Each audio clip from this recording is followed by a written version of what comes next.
The Pyramids of Giza. The Sphinx.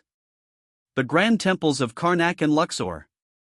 These monuments have defined ancient Egypt in our collective imagination for millennia. They stand as testament to a civilization that mastered agriculture, architecture, and administration at a time when much of humanity still wandered as hunter-gatherers. Egypt's achievements were remarkable, but they followed a technological path that emphasized monumental construction, religious precision, and administrative efficiency rather than mechanical innovation. But what if Egypt's brilliant craftsmen and engineers had discovered a different source of power? What if, 3,000 years before James Watt perfected his steam engine in industrial England, the workshops of Thebes had harnessed the power of steam and triggered an industrial revolution that would forever alter the course of human history? Our counterfactual journey begins in 1400 BCE, during Egypt's New Kingdom, a golden age of expansion, wealth, and monumental construction. Pharaoh Amenhotep III rules from Thebes, presiding over an unprecedented building boom. Great temples rise along the Nile. International trade flourishes. Egypt stands unrivaled in power and prestige, with an empire stretching from Nubia in the south to Syria in the north. In a workshop near the temple complex of Karnak, a master craftsman named Senenmut serves the pharaoh's grand ambitions. History has forgotten his name in our timeline, but in this alternate world, he will change everything. Senenmut possesses no supernatural insight, no divine inspiration beyond what Egyptians already attribute to their gods. What he has is a keen mind, decades of experience working with Egypt's sophisticated technologies, and the crucial good fortune to live during Amenhotep's reign of unprecedented resources and ambition. Senenmut notices something that countless humans before him have observed but never truly understood: water, when heated in a sealed vessel, creates pressure that can move objects with considerable force. While preparing a ritual offering, he watches a tightly lidded pot rattling violently over a fire, its lid periodically lifting as steam escapes. In our timeline, this observation led nowhere significant for thousands of years. But Senenmut is positioned uniquely in history to capitalize on it. Egypt's craftsmen already understand complex mechanisms. They build water clocks, sophisticated locks, and precision tools for construction and astronomy.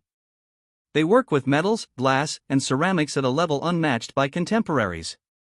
They have access to copper, tin, gold, and even small quantities of meteoric iron.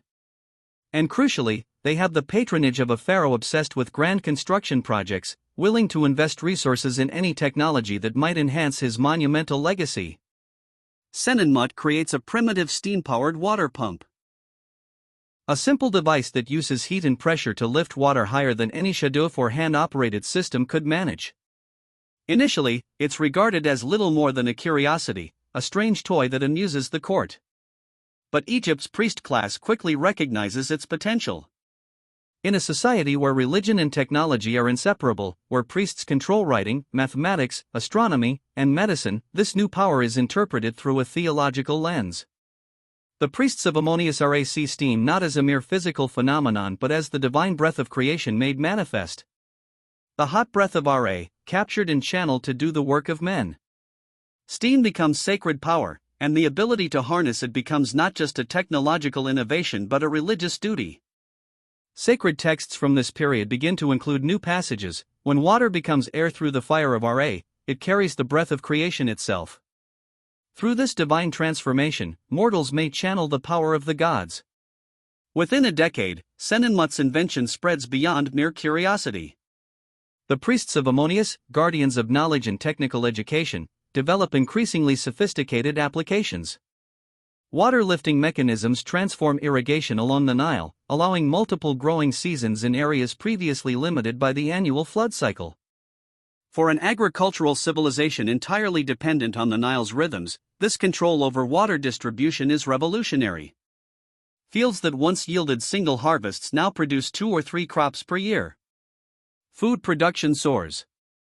Population grows. And with these surpluses, Egypt's capacity for monumental works and military campaigns expands dramatically. But perhaps the most consequential application comes in mining. Egypt has always extracted gold, copper, and stone from the deserts that flank the fertile valley.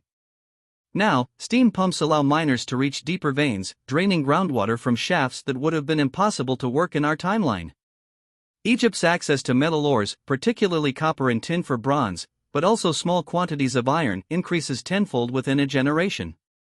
And with more metal comes more tools, more weapons, and critically, more components for building better steam devices. This abundance of metal catalyzes the next breakthrough. By 1380 BCE, Egyptian metallurgists, now working with unprecedented quantities of ore, begin experimenting with new smelting techniques. They discover that by using steam to force air into their furnaces, essentially creating the world's first blast furnaces, they can achieve temperatures far higher than traditional bellows allow. The Egyptian blast furnace is born 3,000 years before its time in our world.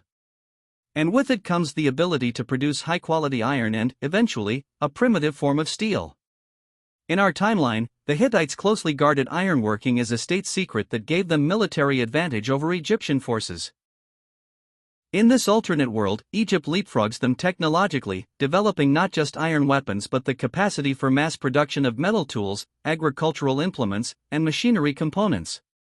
The balance of power in the Near East shifts decisively. Amenhotep III, already known for his building projects, now has access to superior tools and construction techniques. In the final decades of his reign, he commissions increasingly ambitious structures, not just temples and palaces, but irrigation networks, roads, and workshops dedicated to developing new applications for steam power. His mortuary temple, which in our timeline was one of the largest ever built, though now almost entirely vanished, becomes in this world a sprawling complex incorporating both religious and industrial elements, a temple factory where priests and craftsmen work together to advance both spiritual and technological knowledge. But the true transformation of Egyptian society begins with his son Amenhotep IV, who will later rename himself Akhenaten. History remembers him as the heretic pharaoh who abandoned Egypt's traditional pantheon for the exclusive worship of the sun disk, the Aten. His religious revolution ultimately failed in our timeline, rejected after his death. But in our alternate timeline, his religious revolution takes a different form, inextricably linked with technological change. Akhenaten still elevates the sun disk Aten to supreme status, but now with a technological justification that proves far more enduring. The sun's heat creates steam, steam powers Egypt's new machines, therefore, the Aten is not just the visible sun but the divine power behind Egypt's technological revolution. The connection is obvious to him and to his priests. The rays of the sun don't just bring light and warmth, they provide the energy that drives Egypt's burgeoning industrial complex. His new capital at Akhenaten, modern Amarna, becomes not just a religious center but Egypt's first true industrial city. Workshops cluster along the Nile, their chimneys rising alongside temples. The distinctive art style of the Amarna period, more naturalistic and less rigid than traditional Egyptian art, extends to technological illustrations, creating the world's first technical diagrams and engineering manuals. The famous depictions of the Aten's rays ending in tiny hands are modified to show these divine appendages operating machinery and bestowing technical knowledge. By 1350 BCE, just 50 years after Senenmut's first crude steam pump, Egypt has developed recognizable industrial processes. Standardized parts. Division of labor. Mechanized production of everything from weapons to religious artifacts. The first factories emerge, organized around water wheels and steam engines rather than human labor. Agricultural surpluses free up workforce for specialized industrial occupations. Literacy expands beyond the scribal class to include technical workers who need to read and understand increasingly complex engineering texts. When Akhenaten dies, his son Tutankhamun inherits a transformed Egypt. In our timeline, Tutankhamun reversed his father's religious reforms and restored the traditional gods. In this alternate world, he finds a middle path, recognizing that the Aten-centered theology has become too deeply intertwined with Egypt's new industrial economy to simply abandon. Instead, he reintegrates the traditional pantheon alongside the Aten, creating a theological framework that accommodates both old and new. Steam power becomes associated not just with the Aten but with multiple deities: the breath of Shu, god of air; the craft of Ta, divine creator and patron of artisans; the fires of Sekhmet, the life-giving waters of Hapi, god of the Nile flood. This theological flexibility allows Egypt's industrial revolution to continue unabated while healing the religious divisions of Akhenaten's reign. As the 14th century BCE progresses, Egyptian society stratifies in new ways. Beyond the traditional divisions of pharaoh, priests, scribes, and farmers emerges a new class, the engineer priests, who combine technical knowledge with religious authority. Women, who already enjoyed greater legal rights in Egypt than in most ancient societies, find new economic opportunities in certain industrial occupations, particularly textile production, which is among the first crafts to be mechanized with steam-powered looms. The aesthetics of Egyptian industrial technology develop along distinctive lines unlike anything in our own history. Steam pipes are decorated with serpent motifs, representing the life force flowing within. Pressure gauges take the form of sacred eyes of Horus. Pistons and cylinders bear inscriptions invoking divine protection. This is not the utilitarian machinery of our industrial revolution, but a sacred technology infused with religious meaning and artistic beauty. By 1320 BCE, Egypt's military power has grown exponentially. Iron weapons, swords, spear tips, arrowheads roll off the first assembly lines. Armor becomes more sophisticated. The iconic Egyptian war chariot, already a fearsome weapon, is refined with better metallurgy and standardized production. Early experiments with steam-powered vessels begin on the Nile, initially for cargo transport rather than military applications, but their strategic implications are obvious to Egypt's generals. Egypt's neighbors watched these developments with growing alarm. The Hittite Empire, Mitanni, Assyria, and the Mycenaean Greeks all recognized the threat posed by Egypt's technological superiority. Some attempt to steal the secrets of steam and iron through espionage. Others send diplomatic missions bearing lavish gifts, hoping to gain access to Egyptian knowledge through alliance rather than theft. A few begin preparing for inevitable conflict, desperately seeking their own technological breakthroughs to counter Egypt's growing advantage.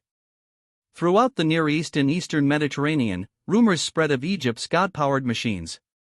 Foreign diplomats return from Thebes with tales of water that moves uphill, of iron harder than any bronze, of temples where the breath of gods performs the work of 1,000 men. Trade routes buzz with speculation and distorted accounts of Egypt's capabilities.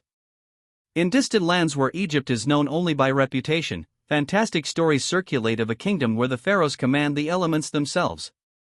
The environmental impacts of this early industrialization begin to manifest. Deforestation accelerates as wood is harvested for charcoal to feed the voracious blast furnaces.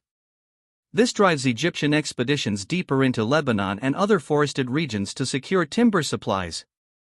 Mining operations scar previously untouched landscapes. The air above major Egyptian cities grows hazy with smoke from workshops and factories. The Nile, already manipulated by irrigation works for millennia, is further engineered with dams, locks, and canals to power water wheels and transport industrial goods. As the 14th century BCE draws to a close, Egypt stands at the threshold of a full industrial transformation. The foundations have been laid: steam power, advanced metallurgy, mechanized production, new social classes, and a theological framework that sanctifies technological progress. What began as a single craftsman's insight has, within the span of a human lifetime, set Egypt on a path utterly different from our own history. And waiting in the wings is a young prince who will become Egypt's greatest industrial pharaoh, Ramesses II. Born into a world already transformed by steam and iron, his vision will extend far beyond anything his predecessors imagined. Under his reign, Egypt will not merely develop industrial capacity, it will become the world's first true industrial empire, projecting power across the Mediterranean and beyond, altering the very course of civilization.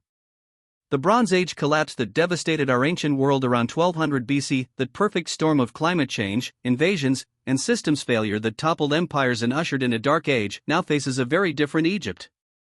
An Egypt of iron and steam, of mass production and technological innovation. An Egypt poised not merely to survive the coming crisis but to emerge from it as the dominant power of the ancient world, reshaping history in ways we can barely imagine.